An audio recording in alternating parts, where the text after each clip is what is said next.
Hey guys, and welcome to a special episode of the Unicorn Perspective.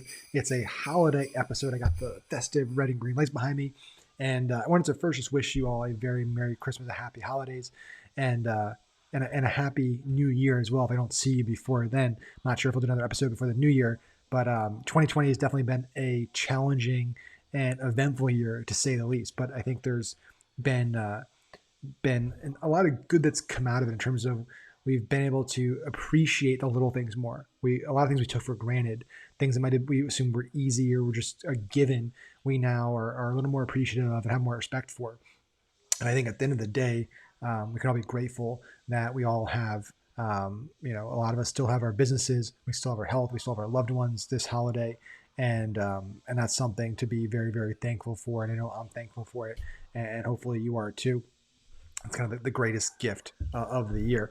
Now, what I want to do is just because what's important to me right now is my family, my wife Larissa, my son Quinn, and spending time with them. So I can't do an episode this week. What I thought I could do is sort of a fun roundup where I've interviewed so many amazing people this year, actually starting in 2019. But really this year is when the podcast started growing.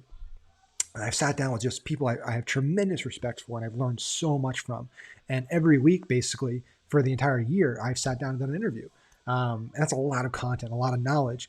And, what I wanted to do is put together kind of a best of episode, a kind of montage of my favorite clips from our most popular guests that we've had on the show. Now, listen, I wish I could just run a 52-hour long video and feature all my guests because everyone I've had on here is brilliant and has shared so much knowledge. So if you didn't make the cut, do not be offended. I loved every minute of everything, but unfortunately I couldn't give that to our team. They couldn't edit it fast enough, right? They couldn't get clips from every single episode. So really pick the 10 that both in terms of user data had the most views, had the most downloads. And then also I believed had really great gems that are really valuable today more than ever. So that's what we have for you today is a special episode of the Unicorn Perspective, a top 10 episode montage highlights from some amazing guests that I've had on this year. And I wanted to just make sure I recorded this intro clip before we dove into that to wish you all a very, very Merry Christmas, a Happy New Year, and I will see you all in 2021. I'm so excited for all the opportunities ahead for entrepreneurs in our industry. There's just so much opportunity for us. There's so much excitement. I know there's a lot of tough things, a lot of challenges and obstacles, but there is tremendous opportunity for people like us to create amazing businesses, to grow our businesses even bigger and have more impact both for our customers and people around the world, and also our employees, our families, our loved ones. So really, really excited for 2021 and everything that we're going to do, that you're going to do, and can't wait to have some amazing guests on for the Unicorn Perspective 2021. I will see you there. How do you stay motivated at a certain point? Because what you said is true, which is at a certain point, there's less and less, it's diminishing value essentially. So the incremental kind of utility benefit of making another dollar decreases at a certain point. So it's like, hey, up until maybe, I think the magic number for it is like $75,000 a year. They've said like once you kind of make that, then if you make $76,000, it's really not adding any additional benefit happiness wise. So that's a really strong magnet for people getting started. If you're making $40,000 a year, $50,000 a year, like I want to get to here because I'm really struggling just to meet ends meet, like pay the bills and the basics. But like once you're done there, once there's no longer any real serious benefit coming from making more money or achieving a certain goal, everything beyond it's like nice. It's, hey, I can buy a fancier car, or I can buy another car, or I can buy a boat or a second house or a third house. It's like, I don't need those things. It's no longer a matter of like, if I don't do this, I'm living on the street or I'm starving or I don't have power, right? Like how did you flip that switch in terms of staying motivated? Because I know you went through a period too where you kind of lost motivation and then you kind of found it again. Well, one, I would say like the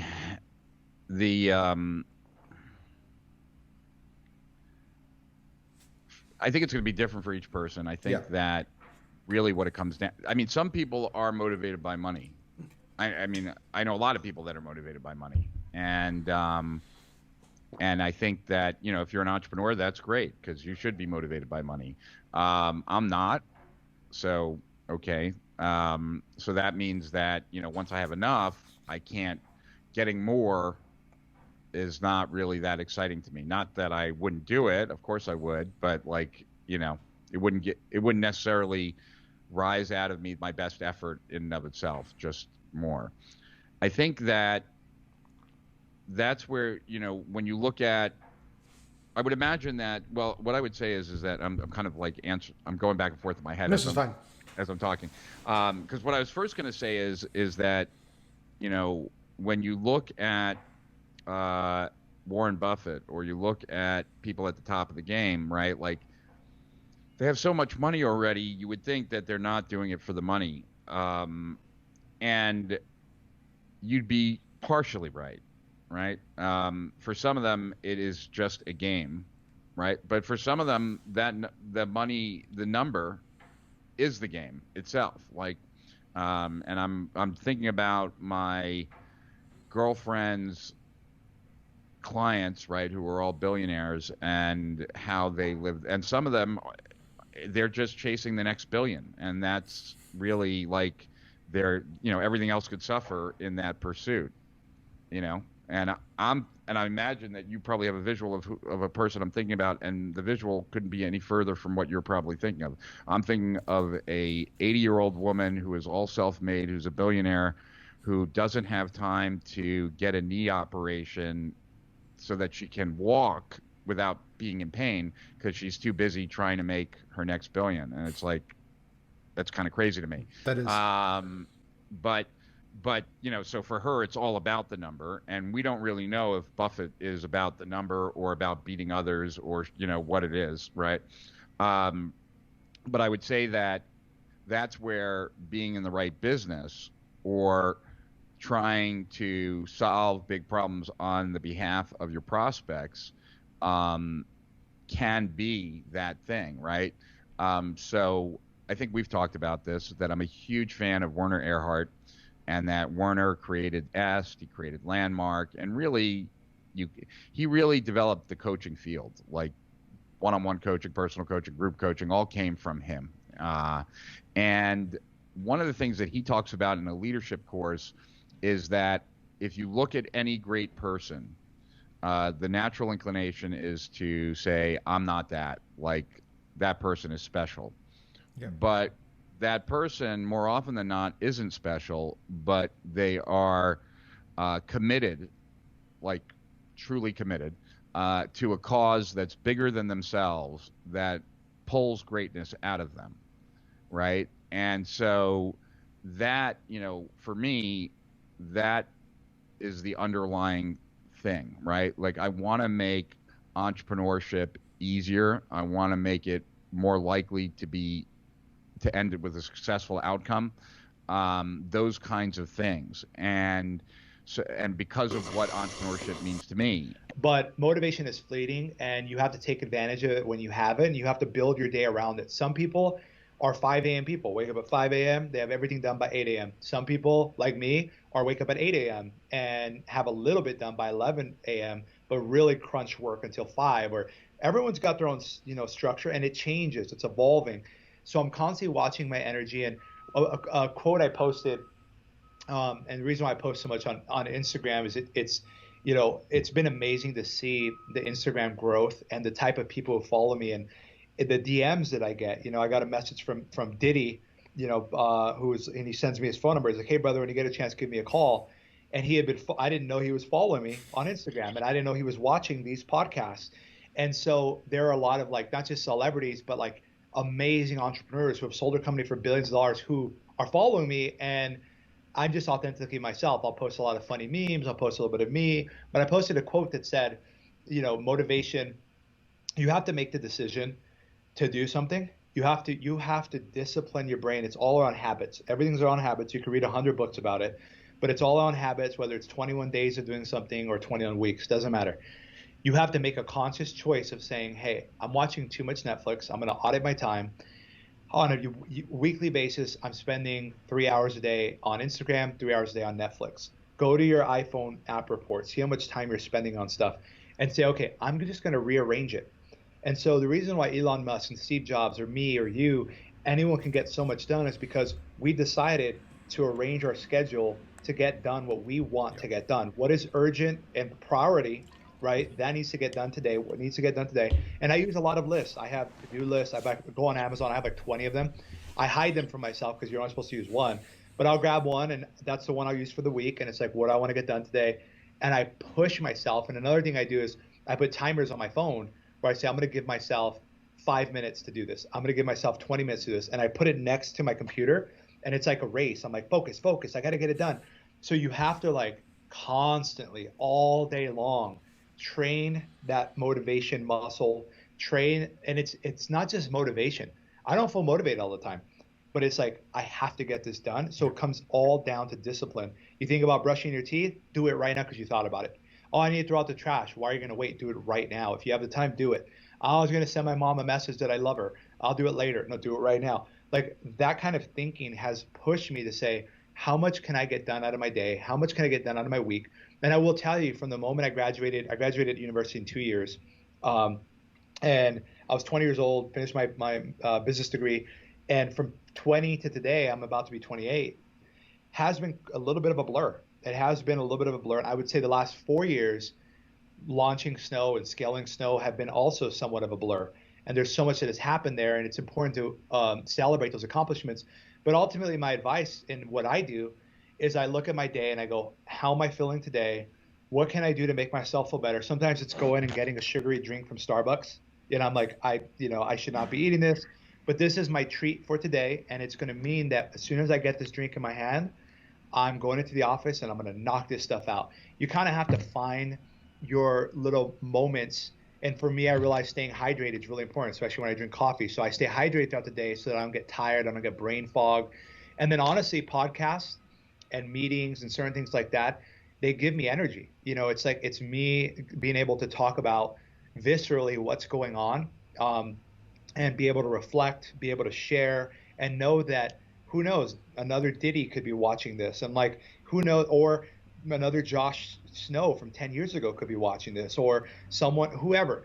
And for me, that gives me inspiration to be like, look, I've put this, it's a virtual accountability partner when I put this stuff out there, and it pushes me to get this stuff done because guess what happens? People ask, how's Snow going? And sometimes when a business isn't doing well, you don't want to be around people because they're going to ask, how's business Yeah. doing? How's life going? And you don't want to enter that kind of dark area that's dark right now. But I look at it and say, everything always works out. Everything is always fine. As long as I am breathing and I'm able to produce what I want to produce, I will figure out a way. And I truly feel blessed every single morning that I have the ability to walk with my two legs around the room. I have the ability to speak. I have the ability to produce and to create opportunity, to share that opportunity. So there's a huge like feeling of abundance that I've kind of gone to at this point where I feel like I have this energy right now. I may never have this energy again, or it may fleet by the time I'm older. Who knows? When I have a family, who knows? So I'm really trying to take every day and say, what can I do the best to make today the best day that I can, with being careful around like weekends, for example. Weekends, I don't do a lot. I don't work as much as I used to. I used to work all day Saturday, all day Sunday. I'd be on my computer at every moment. I'd go watch a movie and come right back to my computer. And sometimes you have to do that. But as an entrepreneur, the beautiful thing is you get to create the life that you want, the lifestyle you want. Even if you're not making money, you should really think about what is important to you. Is it freedom of time, freedom of location, freedom of capital? What are you looking for? What's most important to you? Optimize your day around that. And then ultimately, it's only two or three things a year that are going to drive your business significantly forward. Focus on those one quarter at a time. Getting Google Shopping live this quarter and making it $100,000 a week business for us. Launching this new product. Picking those kind of marquee key goals and aiming towards those, and everything else will kind of figure itself out. I think there's a huge problem in our market. And when I say our market, I'm talking the info, biz op, affiliate marketing, internet marketing industry, of people who want to get to here really quickly, right? They want to go from nobody knows me, I'm just trying to get started, and I want to be like Pat. I want to be like these people that are just rock stars, right? they don't understand the concept of building trust and a tribe and how long that takes. Mm-hmm. And that's something that I know anybody that I talk to that knows you, one of the things you're guaranteed to hear from everybody is Pat is just a good human being. I trust him. I like doing business with him. And I'm curious, like, just sort of high level, kicking off here, how did you get to that place? Like, was that a conscious decision day one that, like, hey, I could take shortcuts, or I can build a brand of built around ethics and morals, where I build a tribe, and maybe it takes longer, maybe it's slower, but I'm getting to a point where I just have this base that just follows me anywhere because they believe what I say, they trust what I say, and they know I'm going to give them good stuff, high quality stuff, and not try to screw them over in any capacity.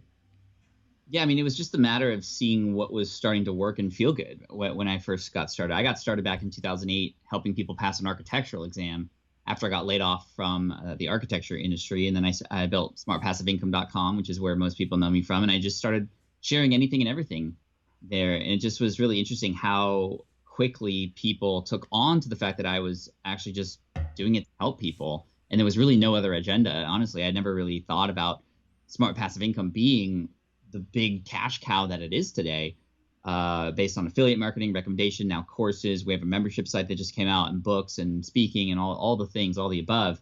It started out as just a way to help others, because it was other people who were very genuine and honest and actually truly wanted to help me that got me started and essentially saved me after I got laid off. I got to give credit to Jason and Jeremy, the hosts of a podcast that got me started called Internet Business Mastery. This is way back 2008 days. And they were people who just told it like it was, who I knew weren't trying to consider me a credit card number, but just was sharing anything and everything. And so I really appreciated that, because they shared everything and were upfront with all the things. I trusted them much quicker than anybody else. And in the world back then, I mean, it was very heavy with snake oil type salesmen and those kinds of people in the internet marketing space, because people were just getting on the internet marketing space and people were being taken advantage of. And I just appreciated how honest they were. And so I was like, okay, well, if I'm going to help others, I want to do the same thing. And this sort of nice guy thing, I just started to notice that the more I gave away, the more I leaned into helping others, the more I continued to get back. It was just kind of this really cool positive feedback loop. And although there were people and strategies and other things that were doing more black hat stuff that was working, I also knew that I wanted to do this forever. I wanted to do it for the long term. And although I might make a quick buck now, I want to be making millions of dollars continuously. And I know that building trust and building this audience, because I was on the other end of that, was very important. I also had some friends who were also starting out the same time that I was. I'm not going to mention their names, but they aren't friends anymore. I saw that just what a little bit of success their way, they completely changed who they were, how they spoke to people, how they treated people. And the money or fame or whatever it was just got to their heads. And I was like, I do not want to go down that route. And I don't even know if they knew it. It's just kind of what happened. And so I've tried to put systems into place, people, friends, my wife, to just really knock me over the head if I seem to be going that direction, because I don't want to go down the dark side, if that makes sense. And again, just leaning into all the positive authenticity and transparency has always paid me back even more. So I just continue to lean into that. Yeah, it's true, and I think the challenge is that the flashy stuff from the marketing standpoint, it works, right? I think that's the hard thing. A lot of people that are getting into this is like, there's something that's tried and true, and if I do it, it gets results. But doing it puts me down a path that might be at odds with who I am as a human being. Right? No amount of distress or fear that I have or sadness is going to make somebody's life better someplace else. So I just don't spend a lot of time. The most productive thing that I could do, because of the skills that I have, is go make money, because I know that I'm a good steward of it. I'm going to do like small business is where all of the jobs get created. Like I know those are going to come from me being more acquisition focused or growth focused when everybody else is fearful. So I don't know if that answered your question, but it did. Are you seeing more people looking to acquire to kind of grow the bottom line of a singular entity to, because I think right now there's obviously people that are just arbitraging, and they're, you can buy a bunch of a few $1 million a year companies at a 2 to 5x multiple, package them together and sell them for 7 to 10 to, a bigger firm. Are you seeing more people kind of trying to do that? Or are you seeing more people getting in and just trying to buy individual kind of income producing assets that maybe aren't integrated? The people who package for resale to the bigger fish, those guys never stopped, right? Like they're crushing it right now. But what I'm seeing, and again, it could be just because of the box that I live in, but I've been working with Roland Frazier on his EPIC program, which is teaching mergers and acquisitions for entrepreneurs. And because I've been seeing that, here's the big aha, is that the people that are spending $50 or whatever for this challenge, most of them are successful business people. But this is just an area of business that, as an owner operator, they just haven't been exposed to a lot of it. So it's been really cool watching owner operators have this aha moment where they're like, oh, this isn't just for the big guys. Like I can do this. So I'm starting to see, just because of that program, I'm starting to see more people that are doing onesie twosies or more strategic acquisitions for their own business, not for a roll-up exit type thing. But honestly, if the challenge wouldn't have been done, I don't know. I think we've trained 1,000 people during the that's amazing. The quarantine so far.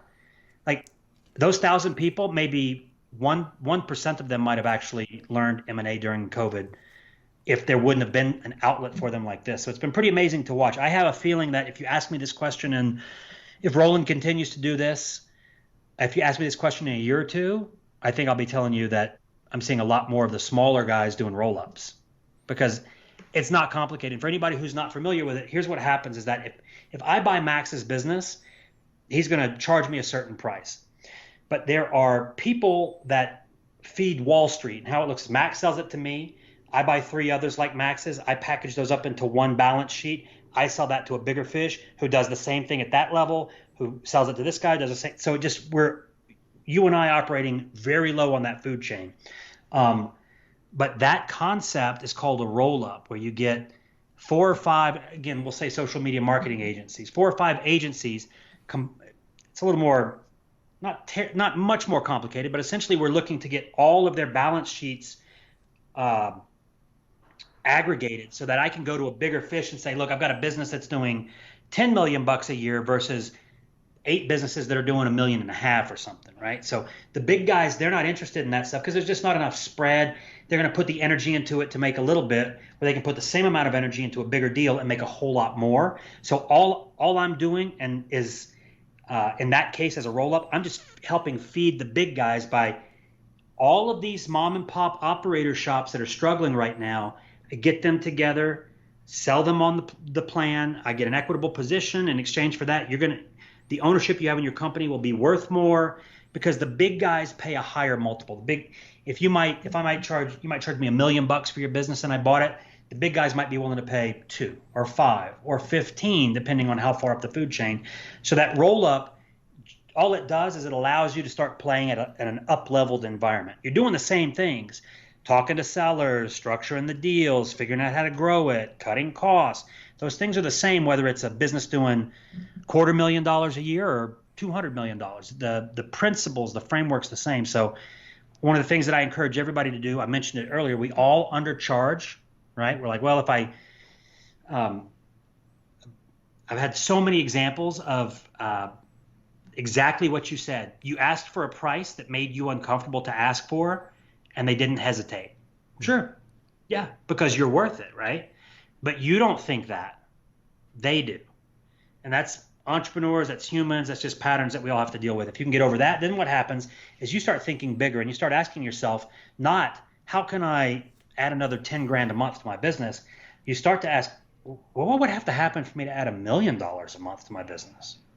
Maybe that never happens, but just by asking that question, you start playing that mental game and you're answering that question. And the things that you come up with to answer that $1 million a month question, some of them are going to be applicable to take you from 10 to 50 or 100 or whatever, right? So by asking those bigger questions, the only reason that people aren't like having compressed growth cycles is because they're living in a box, and that box says, oh, this is what we do. They're not saying, well, what if we did this? Going for where I am today, which is, let's say somebody's at, I make $50,000 a year and I have no prospect of how to increase that income, to owning a, fleet of Lamborghinis and Ferraris and a $5 million house. Like, there's no visible way to get there. Whereas if I broke it down and showed you how to do something today that would get you excited, and then do it tomorrow, the next day, like, the momentum's there, the motivation's there, you're excited because now it's like a game, there's a challenge. That's why they don't play, like, you don't have a baseball game that's 700 innings, right? Or a football game that lasts a year. Like, nobody would watch it because it's, oh, guess they're up this quarter, but like, we got a year left to go. Nobody's going to be engaged with that type of format. What makes me sad is that, like, because I've been in so many businesses as a coach, consultant, and stuff like that, and seen all the numbers, like, it makes me sad what people respond to. Like, because, like, I've never done it. I've never done, like, the lifestyle play, right?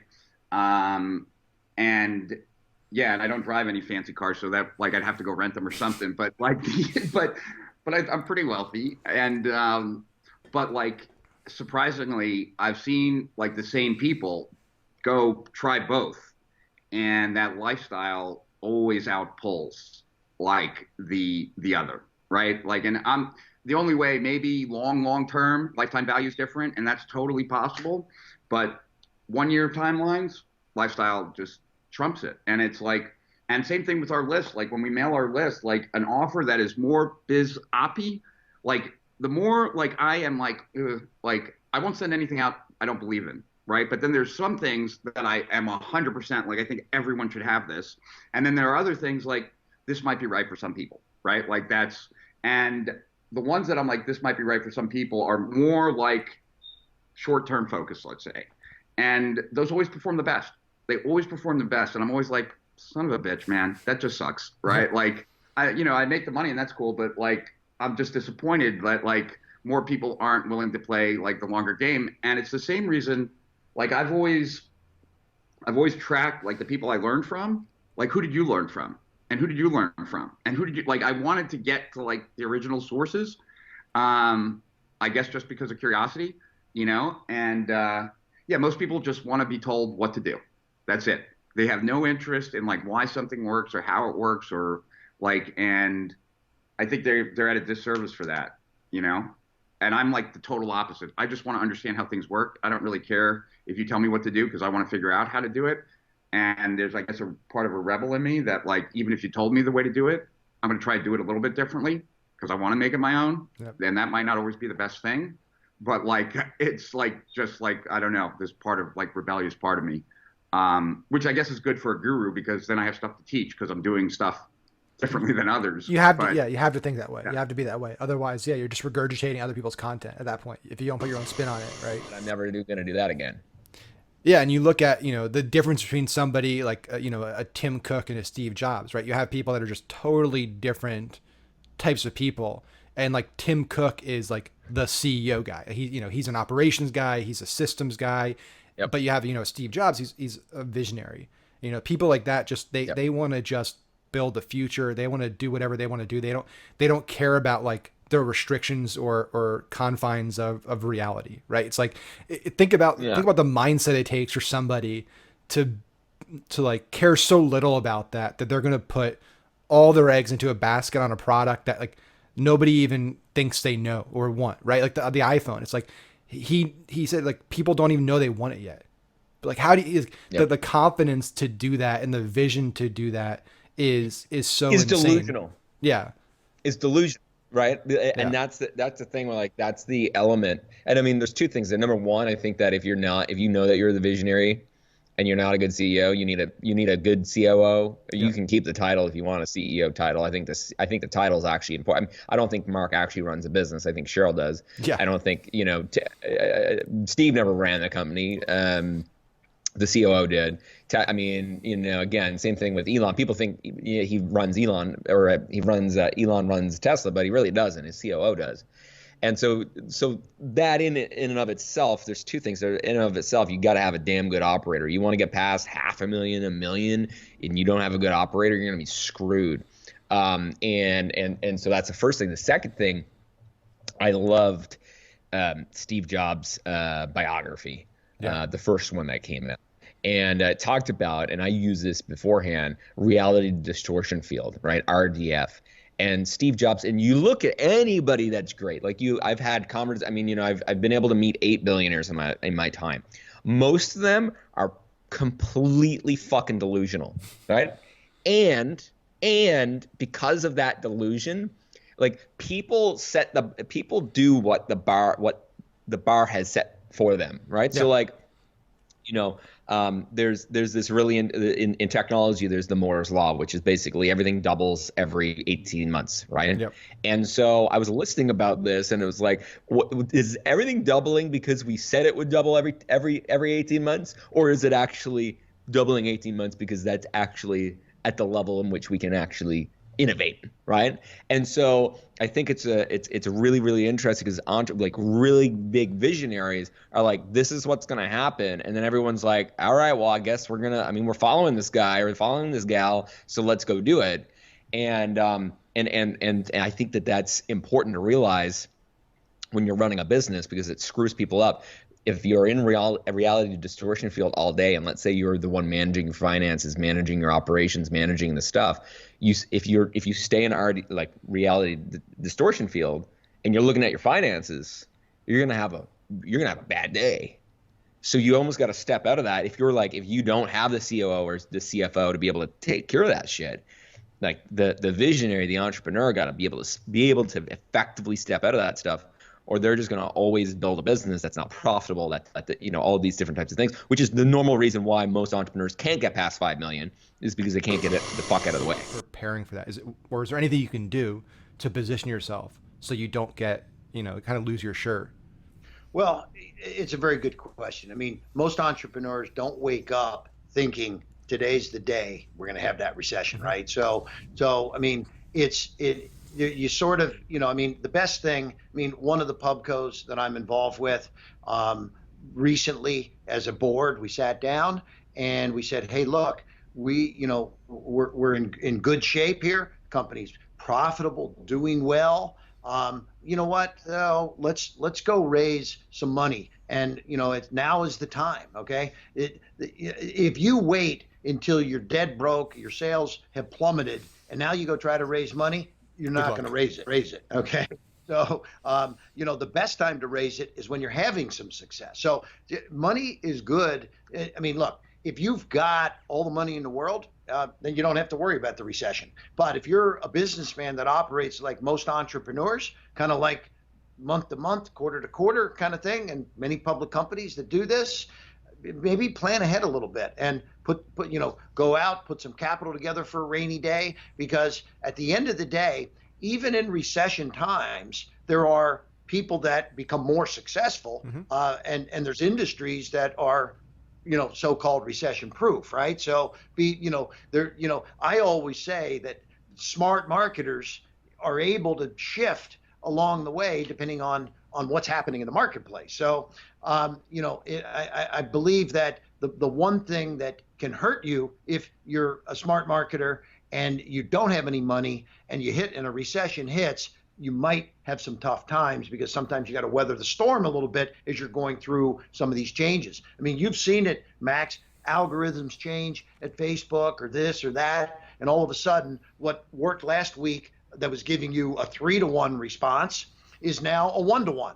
Okay. So, hey, we were rolling out media, and all of a sudden, boom, it's sort of like the rug got pulled out from under you. So I think everybody out there understands whether it's a recession or an environmental change in the business or algorithms or whatever, just be as prepared as possible.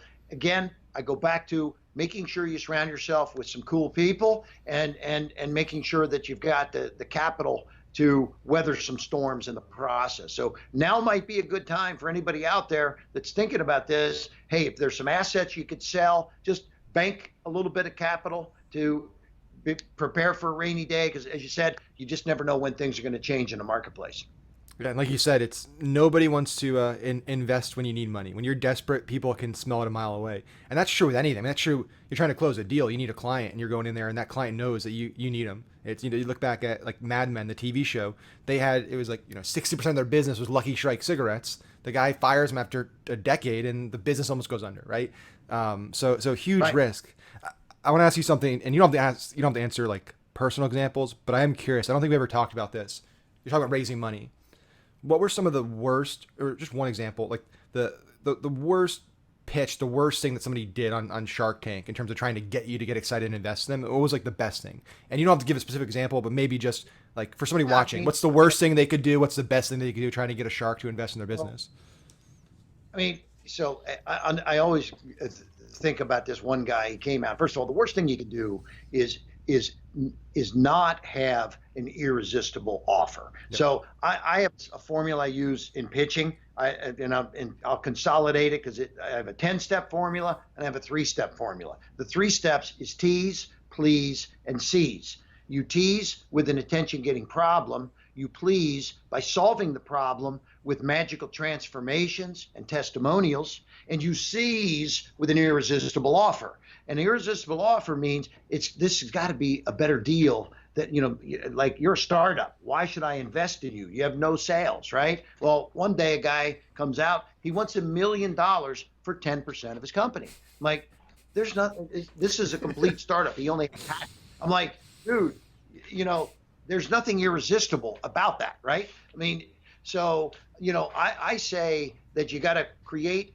a way for an investor, an entrepreneur that's coming in to see light at the end of the tunnel or see how they're going to get their money back. And I think ultimately this is one of the things that I say, because I'm on both sides of the table. I invest. I also, when I get involved with companies, I help them raise money. So we talk to investors.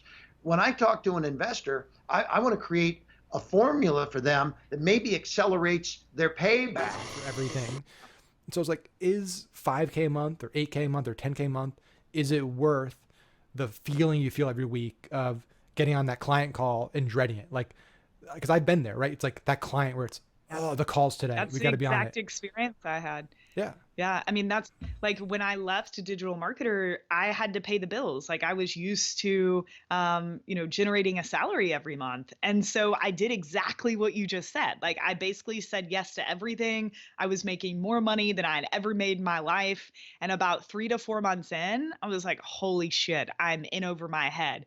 I don't like being on this many calls. Setting expectation is tough. I don't want to build out a team to manage this. I don't quite know how to structure it. Like I very quickly realized it wasn't for me, which I'm grateful for, but I could see how that could spin out of control very quickly. And I had to like realign myself and say, what do I actually want to do? Yep. It's teaching. And how does this look like? How can I still fulfill that and still serve people and have the life that I want to live? Because that's a big reason that I left DM. Like I wanted to be able to travel more, live where I want to live, not live as much of a structured 9 to 5 drive to the office every day. I mean, that's a huge appeal of what we do. So Ezra already had this team built out and an audience built out, and I had an audience built out, and it made sense. But it was a huge adjustment period, and saying no to like kind of shutting down the client stuff and saying no to that cash. Like, I can't tell you how many times I was thinking like, Molly, you're leaving money on the table. Is there ever going to be another time in your life where you'll be able to just grab this cash? Like, but I had to then think, okay, well, that equals X amount of my time that I know I need to spend resting or, doing something else that's fulfilling in my life that's going to make the business even better. So I couldn't understand more like what you were discussing. And I think a lot of people go through this. Yeah, it's super common. It's like, I would say most students of mine, most people that I've coached over the years, like that is one of the most challenging parts is that transition period from like broke and struggling to making money successful, like that period, because you've caught up financially, but your mindset, like your mindset, your mentality hasn't changed, hasn't adapted yet. It's still like back in the survival mode. But the other part of what you said earlier, which is really interesting because it's totally true in my opinion, and a huge part of I think our success, Jeremy, myself, and Unicorn, is surrounding yourself with really, really successful, smart, like well-respected people, and doing whatever you can to get in the same room, provide value with them and work with them.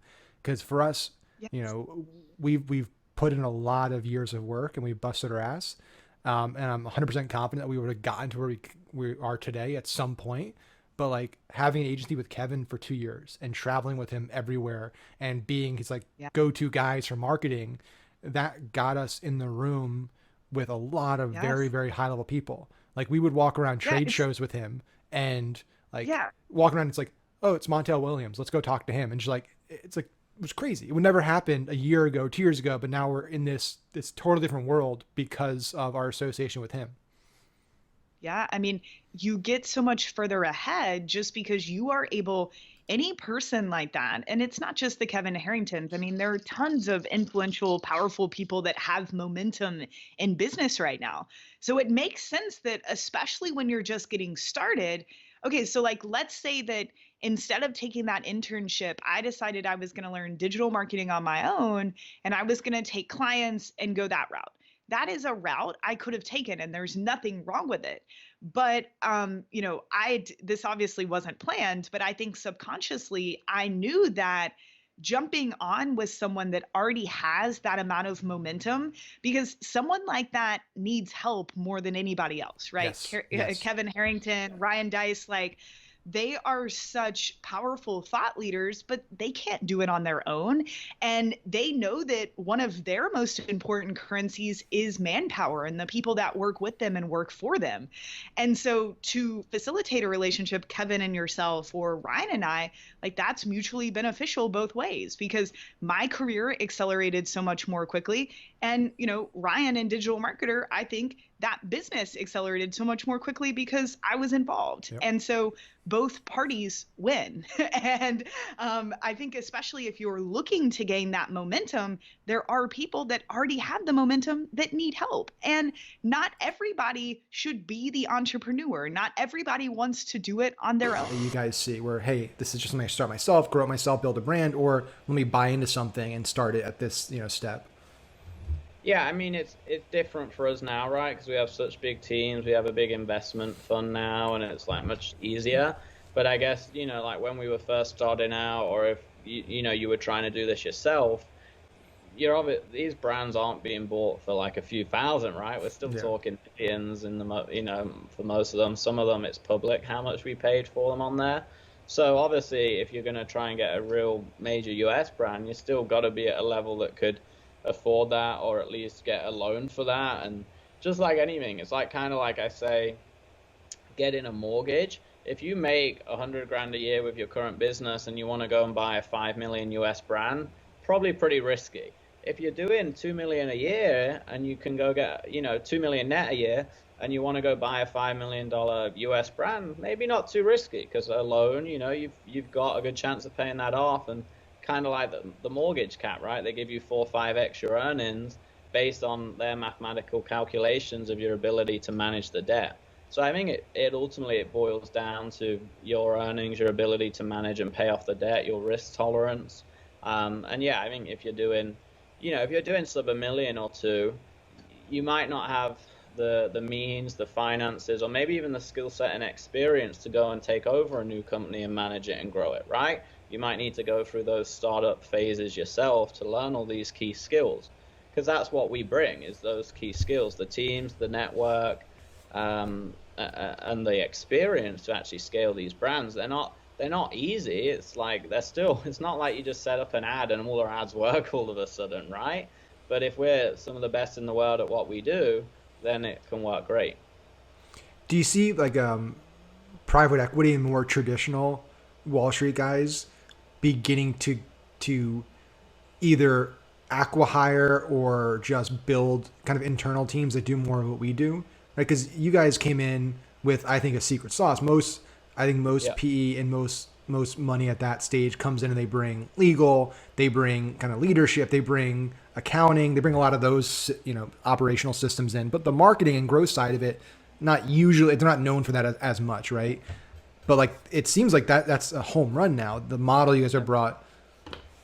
Yeah, and I think they are adapting to that. I know they are because I've had other big funds approach me and my agency to either be like purchased by Yeah. them or collaborate with them or partner with them because they know they need the more e-com marketing, direct response sort of skill set in their portfolio. And I would say a good balance of who does this is look at Shark Tank, right? They have the funds, they have the big boards and the execs and the team leads, but those guys understand CPAs and ads, and they know all the digital marketers, and they're kind of like in the middle of those two worlds, right? The digital marketing, ecom world, and the VC Silicon Valley fund world, right? So I would say those guys have that good balance and understand how both worlds interplay, and that you need a combination of both. Yeah, 100%. I think it's going to be interesting going forward the next few years where those kind of institutional level money flows go, especially with you see like for the last, I would say 5-10 years, a lot of the money at the VC level at least has gone into these hyper growth like D2C brands, right? Like Away and Purple and Casper and stuff. And they just spent money like crazy on acquisition. And a lot of them are getting, crushed now because they realize what maybe it doesn't work as well as we thought it would. Yeah. And you guys are kind of doing the opposite, which is like, well, we're taking smart money and we're getting incredible deals. And then we're fueling the growth from there and starting at a place that gives us a much, much higher chance of being profitable, both as like you guys running and also the investors putting the capital in. The return, I think the chance for a profitable return is much higher in a fund like yours. And we're staying leaner. We're more sensible, I would say, how we go about it, right? Because we're startup entrepreneurs at heart. We're not trying to get crazy in the red for 2 years to maybe come out on top one time. We're like having a little more cautious, and because we're not just getting money fed at us, it's like you learn to be more cautious about it, right? Yeah. Plus, you can just like day one. I think we talked about this when we hopped on the phone like 2 weeks ago. Like day one, you can take assets they already have and throw in some email, SMS, post-purchase retargeting, things like that, and bring in some pretty good cash, especially around this time of year. Whereas if you're, funding something that's nowhere, doesn't have all the assets, you're acquiring all that right out of the gate. Like that's expensive to acquire. Whereas these companies have already done that for years, decades, or 50 plus years, which is just really, really cool. And that's a good point. So like you ask about our assessment of the brand, the worth, the risk. It comes back to my land analogy. It's like if I buy a house or commercial real estate, and I know the very minimum that land's worth $1 million, and I pay for a house or a commercial or a business, maybe even buy a business on the plot of land that they own for $1 million, and I only pay $1 million. I'm like, well, if I screw this business up, the land's worth $1 million. It's like, how much could I really lose here? And that's how we see these brands, I think, too. It's like the logo and the name. It's like even if we can't do a whole bunch of stuff with it, and maybe we don't scale it, like it has. I think it has a minimum. Like it has a bottom. How are you positioning you coming in and taking that chunk of equity from them? Because that's what essentially it's, hey, you're gonna take our equity, we're gonna own less of this business. Now we understand that it's it's the whole like grape versus the watermelon analogy and stuff, and that's been used and played out all the time. But people still instinctually like, I don't want to give you something that I have that I value more than you probably value. So to be super frank with it, like we get a lot of deal flow. So like if someone we don't even try to convince you. We're like, listen, between both of us, we've spent over 100 million in ads. We've sent a billion emails. Like we've done the thing. We both exited companies. We both bought companies. Like we have nothing to prove to you. We have our own companies already that we're growing. So if you don't want to be a part of this, we're not going to do it. But this is something that you're getting our team that's done all these things. You're getting all of our relationships. If you went out and distributed advisory shares on a real company, you're going to have a board of like 5-6 people with a few points, and then you're going to have your media buying team, and you're going to have this and that. Like we're worth every penny on that regard, right? Like really, that's where it's going. And to go back to the equity and distribution, really we focus on distributions because it's just like you said, right? If you sell a company, everyone thinks equity is like, oh, he has equity, but like equity is the most fakest lie in the world unless you sell a company. Mm-hmm. And everyone talks about the equity thing like it's a big thing, but frankly, what you need to be worried about is profit shares and distribution. And then if it sells, cool. But if it doesn't sell, Okay. And also, even in that regard, right? Like, we know the buyers, we know funds. Like, I'm an advisor to a fund here, and so they buy and sell companies. Josh is as well to another one. So like, you have the relationship. So with all those things connected, that's where we kind of add our value and say, this is what we can do for you, and it's kind of take it or leave it. I like that. I struggle with this sometimes when people in our courses and in groups and stuff ask, how do you sell people, whether it was the agency or whether it was consulting, whatever it might be, and it's hard because we never have had a strategy, right? Like similar to what you guys have, which is you know people come to us, and Right. so it's this weird thing where the more you push away and the more you say like we don't need your business, like we want you to actually more sell us and we want to sell you. Like if you want to work with us, great. If you don't, no hard feelings. It is magnetic and people want to work with those companies. They don't want to work with the companies that are on LinkedIn spamming them all day long that seem like, well, they need my business. Like they're willing to get a low, they're negotiating against themselves. Like, oh, actually, we'll do 5K a month. We'll waive this. We'll waive that. And it's a challenging thing because you can't necessarily teach that, right? It's not something you can just snap your fingers and say, hey, this is a model. Like, go do this tomorrow, and you'll start getting high premium clients. It's a multi-year strategy of building up clout and influence and relationships and equity and kind of banking that and then reaping the rewards down the road. Because we have people coming to us that said, hey, I saw you speak at Ezra's event 5 years ago, and I've been following you for 5 years, and now I'm a CMO at this company, and we want to work with you now. Like, it's really hard to necessarily teach that and get people to appreciate it because it's such a long game. So I think if you're doing an agency, right, for people that want to do an agency, I would start at the like, hey, I'll do anything for you for 5K because I got nothing. But for people like us, like you said, right, like we've spoken at every event, every mastermind. We're a member of all of them because they asked us to come through. But it's been 5, 7, 10 years of that, right? Like now, people just come to you, you get referrals, you have relationship, you're vetted, like you've done things, like it's so impossible for you to replicate what we've done. Like most of your relationships are probably 90% organic if you have a deal or if you still take people Yeah. on. And you're probably at two where you're like, I don't even know if it's worth it. Sorry, guys. You know what I mean? Because we also escalate as individuals and as company owners and all that, which does make it more enticing uh, for people to want to engage with us, right? Because like there is no joke here. It's like, oh, if you don't want to do this, I have a list of people I haven't even gotten on the phone with, and they're more than happy to get on a call with me. Like when for the mastermind as an example, sometimes we'll get calls because we do run ads for that. I'd be like, all right, tell me why I need to work with you. I'm like, you don't, and this is not a good fit. I'll see you later, brother. Like that's not. It's also not the kind of person you want, right? Like people that are looking for deals and looking for discounts and looking for that.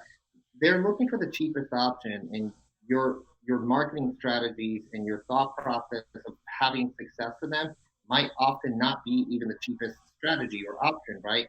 And that already scares them. And so, like, we don't like to work with scared people. We don't like to work with people that want fly by night, like quick Lambo results in a month. And we tell people that on the mastermind or coaching, consulting, whatever it is that we do. We're like, listen, we're in this thing for the long haul. We build brands, and that's something that not a lot of people really want to do.